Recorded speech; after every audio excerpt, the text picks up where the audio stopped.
Quand je bois du vin claret, ami, tout tourne, tourne, tourne, tourne. Aussi désormais je bois un jour à boire. Chantons et buvons, à ce flacon faisons la guerre. Chantons et buvons, les amis, buvons donc.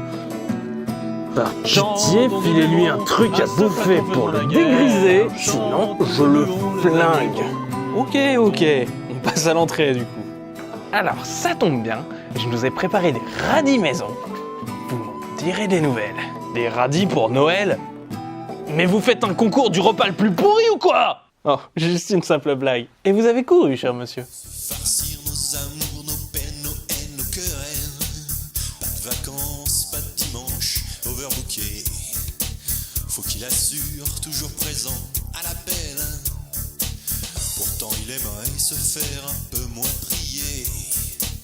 Quand il descend là du ciel, ce sera pas toujours pour se marrer. Son sale sourire d'éternel s'effacera quand il verra l'étendue de vos péchés. Oh, enfin de la vraie bouffe. Ça fait du bien. Prof, vos radis, ils sont plutôt bons aussi. Manque un peu de sel quand même.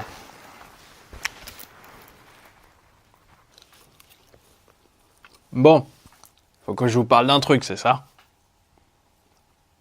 D'abord, vous devez me promettre de pas rigoler. D'accord. Ouais. Bon, mon histoire de Noël préférée. Parce que oui, j'en ai lu pas mal depuis ton laïus de l'année dernière. C'est dans le Punisher Holiday Special numéro 1 de 1993. Attends, ils ont fait des numéros spécial Noël que sur le Punisher? Oui, quand on parle du Punisher, cet homme qui a perdu toute sa famille et qui a décidé de se venger en butant tous les criminels, on ne pense pas forcément à Noël, période de paix entre les hommes et ce genre de niaiserie habituelle. Et pourtant, le bonhomme a énormément d'histoires de Noël, que ce soit dans les anthologies habituelles ou bien dans les titres qui lui sont consacrés, comme celui d'aujourd'hui. Il faut dire aussi que le Bousin est sorti en 1993, soit pile poil dans le premier pic de popularité du personnage, situé fin années 80 à milieu 90. À cette époque, le Punisher a 3 séries régulières à son nom et des tonnes de mini-séries. Donc, pourquoi pas sortir 3 numéros du Punisher Holiday Special? Et je déconne pas! Il y en a vraiment 3! Et t'as toutes les histoires du Punisher comme ça sur toi? Yep. Mais un recueil aussi parfois. Plus compact. Et puis, ça marche comme gourdin aussi. Et pourquoi tu trimbales tout ça en fait? Pour m'inspirer souvent. Faut savoir se renouveler dans le business. Et celui-là, je l'appelle la survie en supermarché. L'histoire commence dans un repère de méchants. Parce que j'ai pas d'autres mots, ni d'indications. Un caïd local, le petit Tony, est très triste que son papounet soit fait dessouder par le Punisher. Alors pour Noël, il demande la tête de ce dernier. Ou bien alors il aura la tête de son subordonné, Rudy. Notons que comme tout bon repère de méchant, il possède un buste du Punisher. Buste que l'on peut péter dramatiquement sur la table pour pas trop cher, vu qu'il s'achète par paquet de 3. Seulement 3,99€ le paquet de 3. Et puisqu'on approche des fêtes, 6€ la demi-douzaine.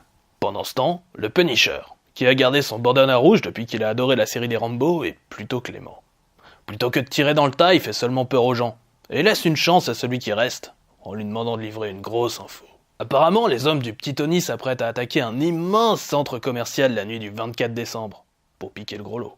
Comme l'information est sympa, mais qu'il est quand même le Punisher, il donne au gars une demi-chance en le faisant tomber dans le vide, mais en le laissant se rattraper. J'ai connu le Punisher moins sympa. Ouais. Ça reste une histoire de Noël, on peut pas tout se permettre. Mais du coup, ôte-moi d'un doute. Le Punisher va devoir survivre à un traquenard en plein centre commercial? Ce serait pas comme un Die Hard avec le Punisher?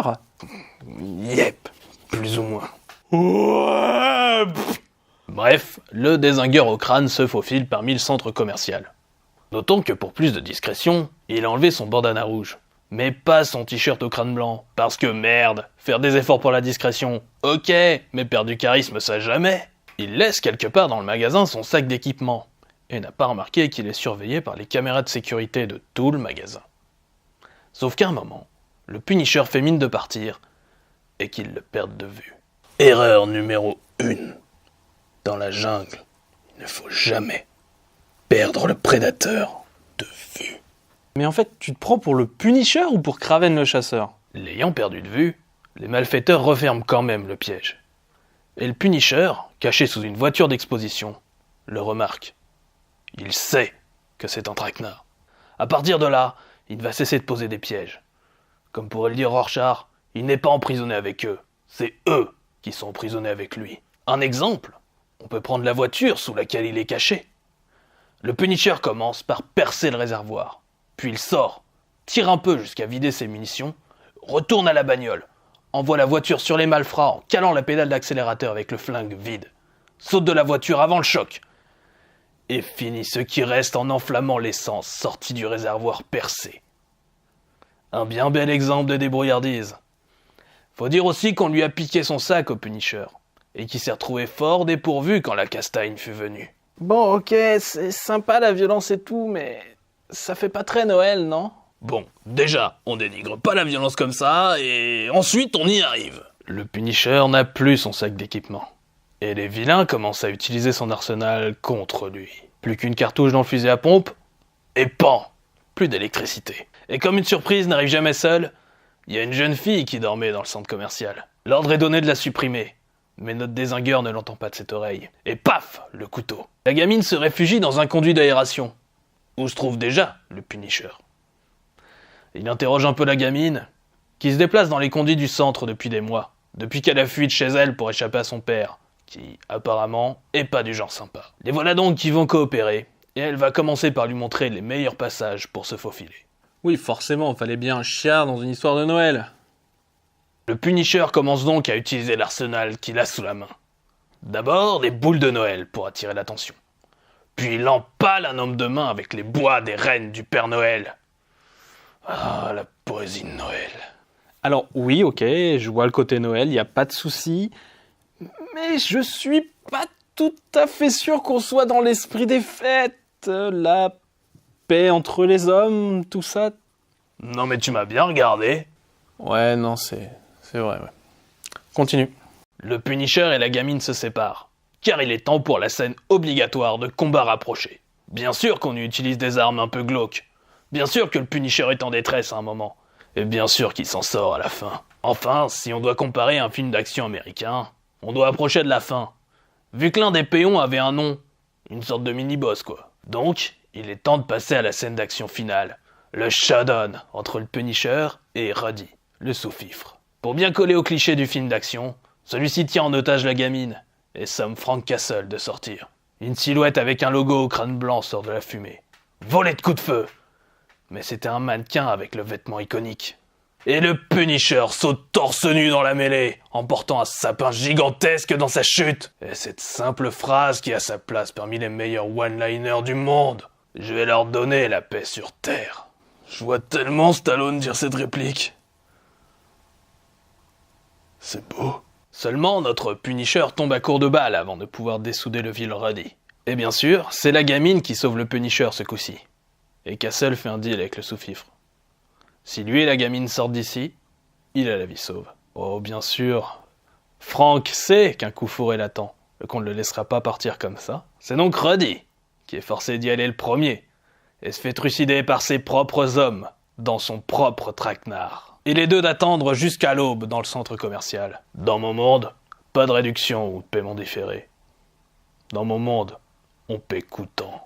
Alors ok, j'avoue, dans le style action, c'est plutôt sympa, et le Punisher torse nu, on est toujours preneur, mais le gros patron, je veux dire, on l'a pratiquement pas vu. C'est parce qu'il reste 3 pages.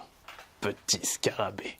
Le matin arrivé, le matin de Noël donc, le petit Tony se réveille avec le Punisher dans sa chambre, qui a quand même pris la peine de trouver un nouveau costume.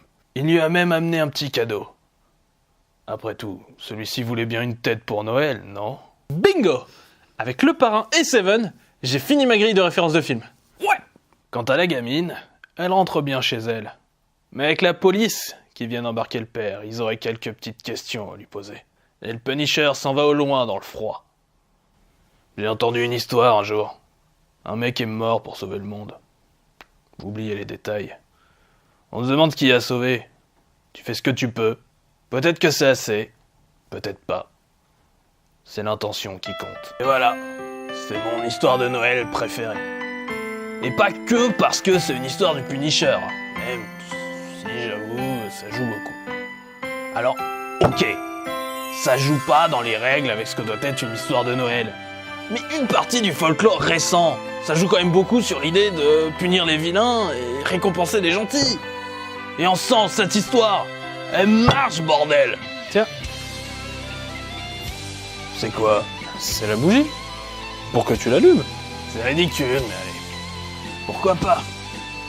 C'est Noël après tout. Voilà. Bon, si j'ai bien compris, le prof l'a fait, le chapeauté aussi. Toi, tu veux passer en dernier. Donc il reste plus que... Ouais. Eh ben on n'est pas dans la merde.